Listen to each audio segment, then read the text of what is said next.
Bueno, hemos regresado de la pausa, acá en Espacio Libre, lo necesario para conversar por las pantallas y las plataformas de Polar Comunicaciones. Y nos había quedado una pregunta pendiente para Juan José, que le había respondido a los otros invitados, es cómo qué pasa con esta 50% de personas que no fueron a votar, que sin embargo para mí no deja de ser importante, dada el tipo de consulta que se le hizo, que no era de candidatos, sino más bien de una posición, se quería o no un camino para una otra constitución. ¿Cómo se le habla a estas personas desde la perspectiva del PRI, Juan José? Sí, yo primero quiero contestarle a Juan Luis lo que él decía.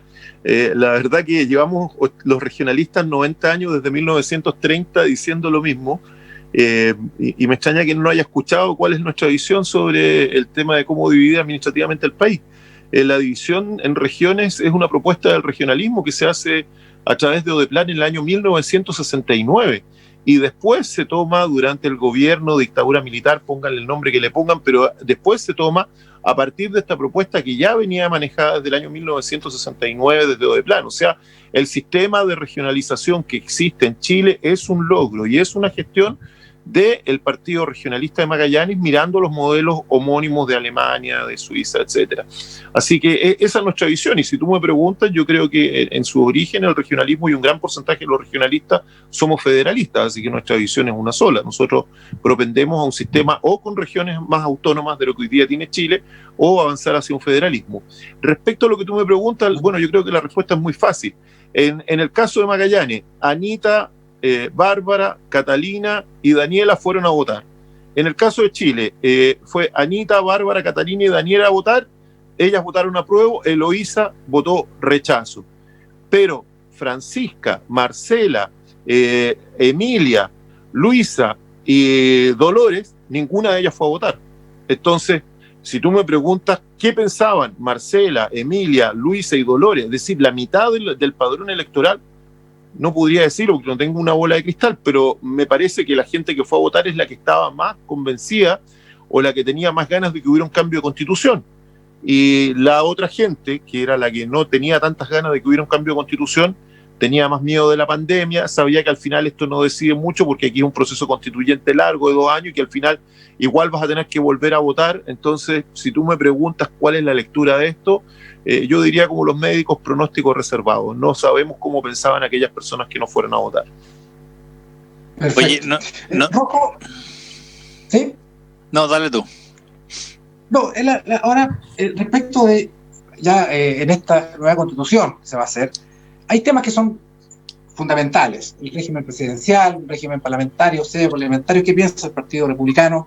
Después, un sistema unitario como que estamos, hay que hacer un sistema más regionalizado.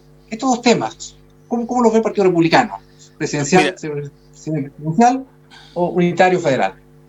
Mira, primero decirte que la subsidiariedad tiene 2 acepciones, ¿no? Porque la izquierda dice queremos un Estado solidario. En realidad la izquierda no quiere solidaridad porque pone trabas cada vez que pueda a la solidaridad de todos, incluso le cobra impuestos a quienes quieren ser solidarios.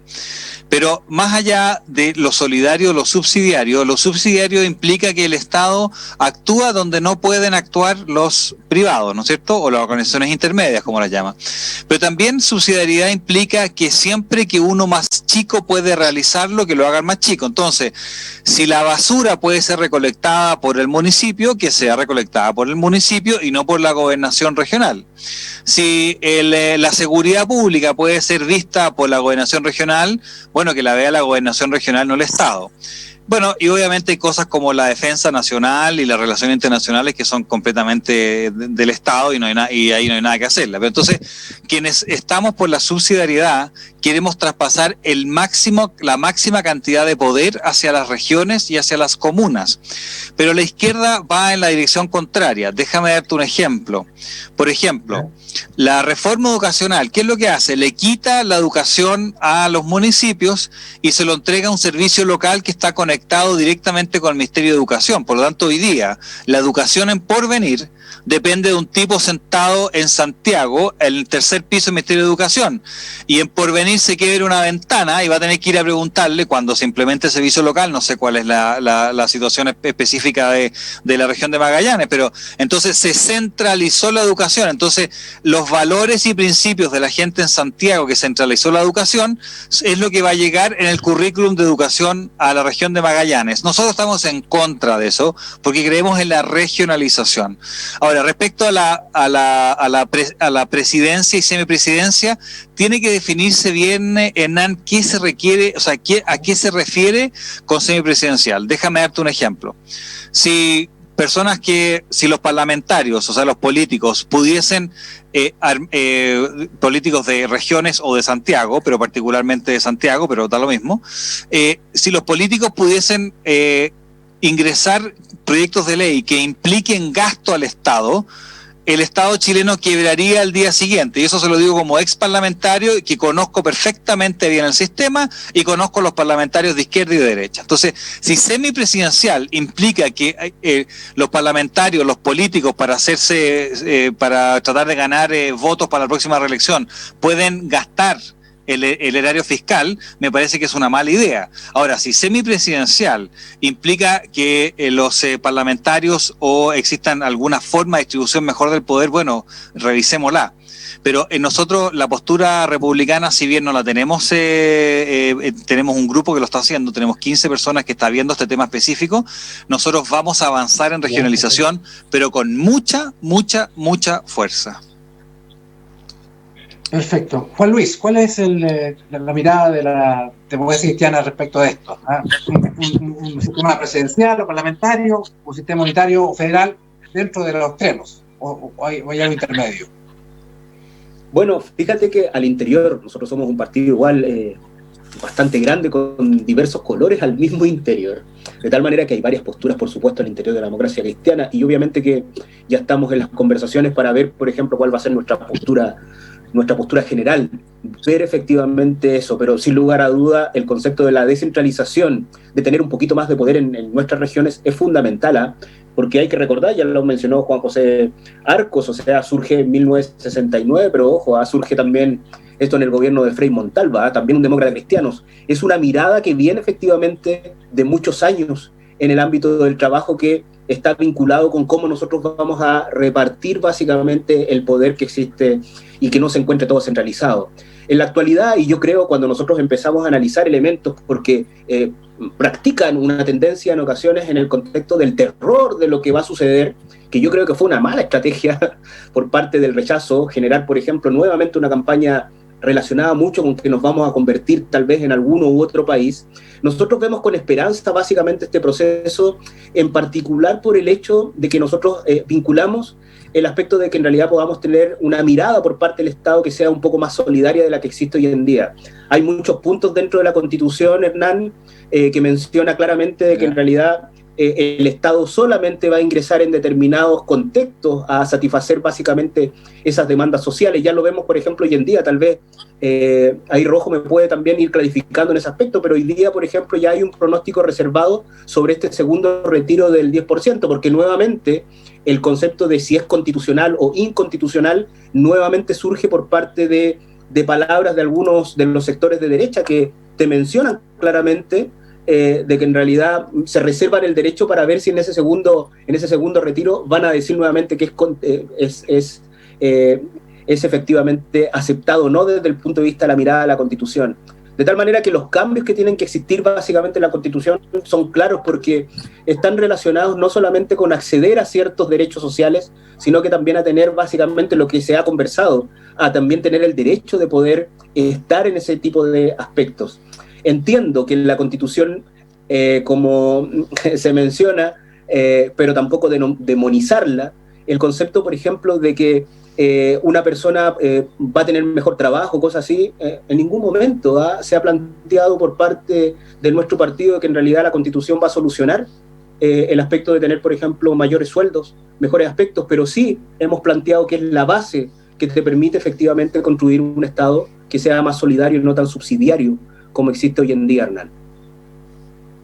Perfecto. Y Juan José, ¿cómo ves tú esto de un país más presidencialista, mantener este sistema o ir a uno más descentralizado en el sistema de gobierno? ¿Cómo lo ves tú? ¿Cómo lo ve el PRI?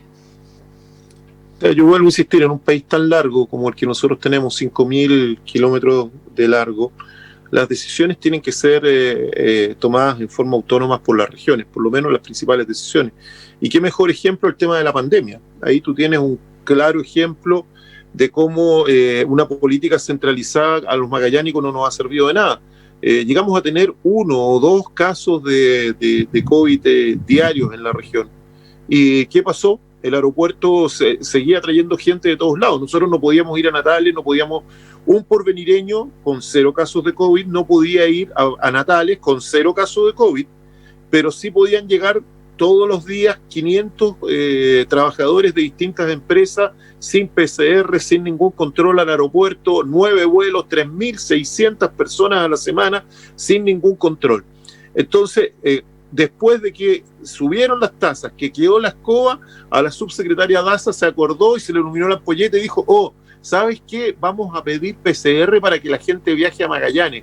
Oye, a esa altura ya habían viajado alrededor de 100.000 personas en esa situación. Entonces, tú cuando ves que en Santiago se demoran en una situación tan grave como en un caso de pandemia 7 meses para tomar una decisión de que aquellas personas que van a viajar a Magallanes se hagan el PCR, ¿te fijas? Y en eso nosotros tuvimos una curva que ascendió con muchos casos y con la pérdida de vida de muchos magallánicos y muy queridos amigos que partieron de este mundo. Y después estábamos absolutamente bien, pero resulta que empezaron a llegar casos importados. Yo me recuerdo, ¿se acuerdan ustedes de la pesquera acá? Todos contaminados. Vino una cantidad de trabajadores de la zona central. Después el dueño de la pesquera decía, no, si no son de la zona central, pero tenía 20 y tantos trabajadores contagiados. Después llegaron otros trabajadores a una empresa de Natales, también traídos de la zona central, y volvimos a tener, 15, 16 casos de la noche a la mañana en Natales, que Natales no tenía ningún caso por meses. Entonces, ¿de qué sirve el esfuerzo que estamos haciendo si una autoridad de Santiago toma las decisiones tardíamente? ¿Y cuál es el resultado? Que los que llevamos 120 días encerrados ahora somos los magallánicos, gracias a que no se cortaron los vuelos en Lanchilo, no se le colocó esta restricción de tener el PCR a la gente que volaba antes de viajar para que no nos contagiara a las personas que estábamos haciendo más encima soberanía en el fin del mundo, en un clima donde además el COVID vive más tiempo y donde además obviamente que tratar una enfermedad es mucho más complejo que en el resto del país. Juan Luis, una consulta. Mira, dale. Yo entiendo que ustedes estaban por la desmunicipalización de la educación. No sé si es cierto o no, porque eso hace que si tú lo sacas, ¿cierto?, al gobierno local de la educación, incluso la salud, se va a un nivel más central. Por tanto, le dan más competencia a nivel central que a nivel local. ¿Cómo se condice esto de querer descentralizar? Y sin embargo, tú estás centralizando en un gobierno provincial o regional. Sí, pero Hernán se vuelve complicado porque en realidad tú le entregaste a nuestros municipios la responsabilidad que está relacionada con el ámbito de la educación, pero no hay lucas de por medio, no hay dinero de por medio para poder solventar básicamente perdona, esto se maneja. Juan Luis, perdona, provoca, pero... No, Juan Luis, eso no es así. Eso no es así. Los colegios tienen dineros asignados de las subvenciones especiales, de los gobiernos regionales. Esto no es un problema plata, esto es un problema conceptual que la izquierda en general y también la derecha por intereses, aquí, porque lo que vimos con el gobierno cuando querían retrasar las elecciones de gobernadores, etcétera, es un error, pero garrafal lo que estaban tratando de hacer, de quitarle la posibilidad de elegir los gobernadores de las regiones. Pero la izquierda en general siempre quiere centralizarlo todo, quiere eliminar las autonomías. La izquierda quiere eliminar la autonomía del Banco Central, quiere eliminarla, no la democracia cristiana, Juan Luis, estoy hablando de la izquierda en general y la izquierda. Pero las autonomías en general... Interrumpirte, Rojo, fíjate que a mí me tocó ser concejal y un poco lo que dice Juan Luis es una gran verdad, porque nosotros acá, claro, tú tienes un aporte fiscal, pero resulta que nosotros tenemos escuelas con 50, con 30 alumnos, como son la de Barranco Amarillo, la de Río Seco, que son totalmente deficitarias, pero ¿cómo vamos a cerrarle una escuelita rural a está bien, Pero es que ¿cómo vamos a cerrar una escuelita rural deficitaria? Y lo otro, los niños acá no van a clases como el resto del país porque los niños se enferman y se enferman mucho más, tienen la mayor tasa de inasistencia. Y cuando tú tienes inasistencia, la subvención escolar te baja porque es por día de asistencia, que es algo que los magallánicos hemos reclamado siempre. Entonces, si nuestros niños se enferman más, pero dame un segundo, porque no te pongas centralista. Dame un segundo. No, porque estás dándome la razón, pues. Viejo, pero si es el mismo problema de la Araucanía, pues. Es el mismo problema de la Araucanía. No es el mismo problema de la Araucanía y te lo puedo debatir. Nosotros, por ejemplo, para solucionar este tema, la Araucanía, ¿cuántos días de nieve tiene? Lonquimay tienes días de nieve. Nosotros podemos tener 2 meses de nieve. Pero ¿cuál es el punto? Nosotros, para solucionar eso, acá se creó un sistema de buses escolares. En el resto de Chile, las municipalidades no tienen que pagar un sistema de buses escolares, no tienen que pagar el transporte escolar. Acá nosotros no recibimos ninguna subvención para los buses municipales que llevan a los niños al colegio. Hay que pagar choferes, hay que comprar los buses, hay que mantenerlos. Oye, y eso tienen que hacerlo los colegios públicos. Y el gasto tú me pediste una interrupción, ahora te la pido yo. Todo lo que me dijiste no tiene absolutamente nada que ver con quién decide la educación de los hijos de quienes viven en Magallanes. Lo que tú me estás diciendo, pero está bien. No, acá hay un sistema que se paga por asistencia. No, pero es que está confundiendo esto insólito. Acá yo estoy hablando con 2 magallánicos que están de acuerdo con que les quiten la educación a Magallanes. Pero perdóname, no son ustedes los federalistas, perdónenme, ¿de qué están hablando? Yo quiero que clarifiquen. Juan Luis lo que dijo es que los proyectos de ley del Congreso venían sin financiamiento, entonces se le imponían obligaciones como el bono SAE a pagar a las municipalidades, que las municipalidades tienen que pagar, pero que no venía esto acompañado de una partida en la ley de presupuesto que le diera el financiamiento a las municipalidades para pagar estos bonos, estos beneficios que da el Estado, que negocia el Estado con los profesores, pero que resulta que como no vienen en la ley de presupuesto, no hay quien lo financie y tienen que en definitiva producir un hoyo en la municipalidad. Eso es lo que yo entendí que había dicho Juan Luis. Hasta espérate. Estamos pensando en el ámbito de descentralizar esto. Entonces, acá estoy con 2 magallánicos que creen en el federalismo, pero están de acuerdo en que les quiten la educación. A mí me parece que lo que hay que hacer... Bueno, pero claramente que sí, pues. Estamos hablando ¿Viste que tenemos mala la internet? ¿Viste, Rojo, que tenemos mala la internet? Nosotros decimos una cosa y tú escuchas otra. No, porque tú me dices... No, pero perdóname, Juan Luis y Juan José.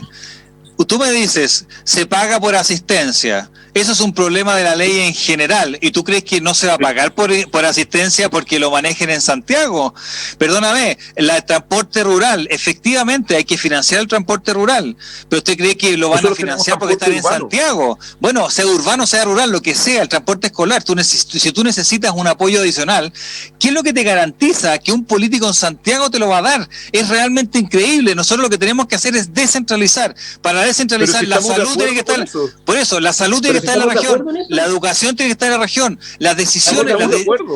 Mira, no estamos de acuerdo si no te estamos discutiendo eso. Por eso, las decisiones de transporte, tú me hablaste del tema del aeropuerto, por eso que tenemos que avanzar, por ejemplo, los gobernadores regionales y que los gobernadores regionales tengan poder, porque el gobernador regional tiene que defender, y en esto estamos de acuerdo, no es una crítica, pero esta es la crítica a mi sector, porque esto es lo que hizo la derecha. Ahora yo ya me considero opositor a Piñera, pero lo que está haciendo la derecha es tratar de eliminar la idea de gobernador regional electo. ¿Y qué es lo que tú logras con un gobernador regional electo? Que se preocupe la región. Entonces, cuando hay una política de permitir que haya un aeropuerto abierto con 500 personas que no están seguros si tienen o no la pandemia, el gobernador regional diga, no, pues eso no le conviene a la región, le podrá convenir a Santiago, pero no le conviene a Magallanes, pues. Entonces, tenemos que avanzar. Perfecto. Y tenemos que avanzar en que la mayor cantidad de poder de decisión esté en las regiones. Yo los invito a Juan José y Juan Luis a que seamos los 3 regionalistas, porque es muy importante. Bueno, estamos lamentablemente... Juan Luis, estamos lamentablemente llegando... Miren, se pasa tan rápido el tiempo. Sí, yo le voy a dar, en el tiempo, un minuto a cada uno, un poquito más, quizás, 1 minuto 10 a cada uno, para que le dé un mensaje, algo que no se está en esta conversación, que creo que quiere de sus ópticas, de su partido, en fin. Vamos a empezar por Juan José. Juan José, 1 minuto para que nos digas un mensaje o algo que no cansaste de decir. respecto de Bueno, plebiscito, ya estamos adentro de este nuevo barco, así que yo creo que hay que aprovechar la ola. Yo no era partidario de este barco, de este viaje, pero ya que estamos en este viaje, lo ideal es de que obtengamos los mayores beneficios para Magallanes. Ojalá podamos avanzar en autonomía de las regiones. Ojalá se pudiera construir un sistema federal, pero lo que no puede pasar, y yo creo que los tres estamos de acuerdo, los cuatro con Hernán, porque hoy día te toca moderar, no te toca opinar, pero yo estoy seguro que tu opinión es la misma. Lo que no puede pasar es de que ocurra lo que ocurrió aquí en Magallanes, que la subsecretaria después de 7 meses se dio cuenta que había que pedir el PCR para que no venga gente contagiada a dejar la escoba acá cuando teníamos casi no controlada la pandemia, pero sí más normalizada la situación. Perfecto. Gracias, Rojo Edwards. Un minuto para... Contarle a todos los amigos de Magallanes que el Partido Republicano va a participar con mucha fuerza, que la gente habló, quiere una nueva constitución, vamos a llevar los mejores convencionales, vamos a defender la idea de que el Estado está al servicio de la persona y que por lo tanto nosotros tenemos el derecho a elegir la educación de nuestros hijos, el derecho a elegir quién nos ayuda con problemas de salud, el derecho a elegir nuestros servicios y que los derechos tienen que ser respetados por todos siempre y que creo que eso es muy importante. Pero también creemos una sociedad de deberes. Nosotros tenemos que participar de la vida pública, tenemos que ser capaces de ser buenos ciudadanos para tener las mejores relaciones y por último nosotros creemos en la subsidiariedad y una excepción de la subsidiariedad es que creemos en la regionalización, en que lo que pueden hacer las regiones, las decisiones que tienen que ser regionales se toman en la región y no centralizadamente como lo hacen quienes llaman a su Estado solidario, que es un eufemismo para simplemente ampliar el Estado central y no darle tanta potencia a las regiones y a la decisión de las personas. Gracias, Rojo. Y Juan Luis, un minuto. Bueno, nosotros en realidad, y también llamamos, esto es un proceso histórico, algo que surge por parte de la ciudadanía. Entonces llamar también a los que están escuchando Hernán básicamente este momento, de que en realidad también participen, que formen parte de este proceso como ocurrió el día domingo, porque el domingo fue la primera etapa, ahora viene el aspecto de los constituyentes, y mientras más también personas independientes, que te recuerdo que también pueden participar siempre y cuando junten el 0,4%, si no tengo mal conocimiento de la última elección de diputados, pueden también generar esas, que aquí serían, Juan José Arco, como 250 votos, claro, para poder participar también como constituyentes. Así que no es un momento excluyente. Y por sobre todo, a diferencia de Rojo, nosotros pensamos en un Estado solidario, pero ese solidario que no se entienda desde el punto de vista de la carga fiscal y que todo el Estado se va a hacer exclusivamente cargo de todos los procesos, porque en realidad si nosotros seguimos con parte de procesos como los nuestros, nosotros seguiríamos teniendo, por ejemplo, básicamente, o esperando aspectos como la ley de cáncer, que creo que estuvo como 8 años, y que se aprobó incluso sin financiamiento por parte del gobierno de Piñera. Nosotros no podemos esperar elementos que son fundamentales para el bienestar de nuestras personas, producto de trabas que están relacionadas con normativas, con elementos burocráticos, sino que básicamente yo creo que estamos todos de acuerdo aquí, el aspecto de lo regional, no confundir el aspecto de que nosotros estamos a cargo de ese elemento, de ese aspecto de la descentralización que tiene que existir. Así que un llamado para que todos participen en este proceso. Gracias, Hernán. Bueno, gracias, Juan. Mira, este programa ha sido realmente interesante. Tenemos 3 posiciones bien marcadas, ¿cierto? Rojo, el Partido Republicano, bien marcadas, ¿cierto? Un Estado subsidiario al servicio de la persona humana. Juan Luis, ¿cierto? Un Estado más solidario, que dice, pero sin embargo no puede darlo todo, ¿cierto? Juan José marcando el regionalismo, de alguna manera también marcando esta subsidiariedad, de una manera. Así es que hemos tenido tres posiciones. Hablamos sobre educación, otro tema que es un ejemplo vivo de cómo queremos que sea el Estado. ¿Cómo quiere ser el Estado? ¿Un Estado más presente, menos presente? ¿A quién le dejamos más decisiones? ¿Al particular, en su libertad, o al Estado? Así que, bueno, Rojo, muchas gracias por aceptar la invitación. Y Juan Luis, Juan José, gracias. Y nos veremos en nuestra emisión de Espacio Libre, necesario para conversar, aquí por las pantallas de Polar Comunicaciones. Muchas gracias, buenas noches y saludos a todos. Polar Comunicaciones, radio, televisión e internet presentó Espacio Libre, un programa de conversación y análisis, temas de actualidad desarrollados en profundidad. Conduce el abogado Hernán Ferreira Ceballos.